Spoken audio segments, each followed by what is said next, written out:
Ruby's worry.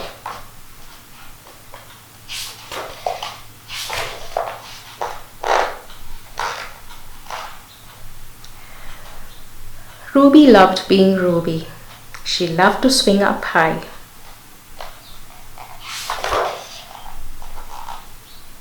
She loved to explore wild, faraway places. Sometimes she even went all the way to the very bottom of the garden. Ruby was perfectly happy until one day she discovered a worry. It wasn't a very big worry.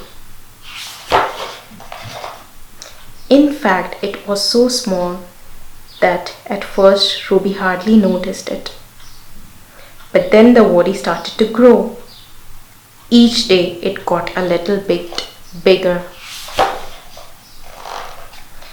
It just wouldn't leave her alone. It was there at the breakfast, staring at her over the cereal box. And it was still there at night when she cleaned her teeth. The funny thing was that no one else could see Ruby's worry, not even her teacher. So Ruby pretended that she couldn't see it either. She tried to carry on as if everything was normal, but it just wasn't. The worry was always there, stopping her from doing the things that she loved.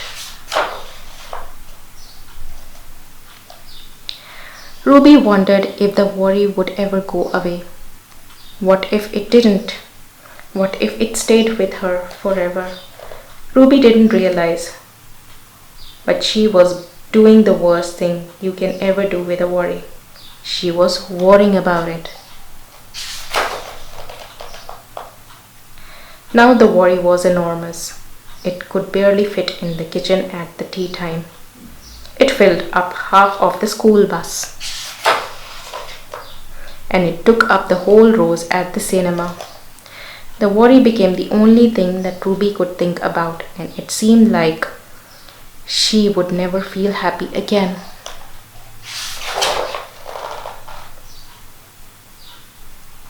Then one day something unexpected happened. Ruby noticed a boy sitting alone at the park.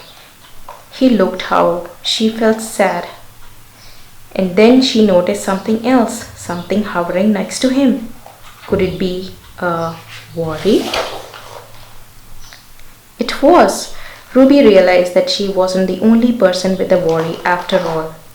Other people had them too. She asked the boy what was on his mind, and as he told, the strangest thing happened. His worry began to shrink. Then Ruby did the best thing you can ever do if you have a worry. She talked about it. As the word tumbled out, Ruby's worry began to shrink until it was barely there at all. Soon both of their worries were gone. Finally, Ruby felt like herself again. Of course, that wasn't the last time that she ever had a worry. Everyone gets them from time to time. But now that she knew how to get rid of them, they never hung around for long.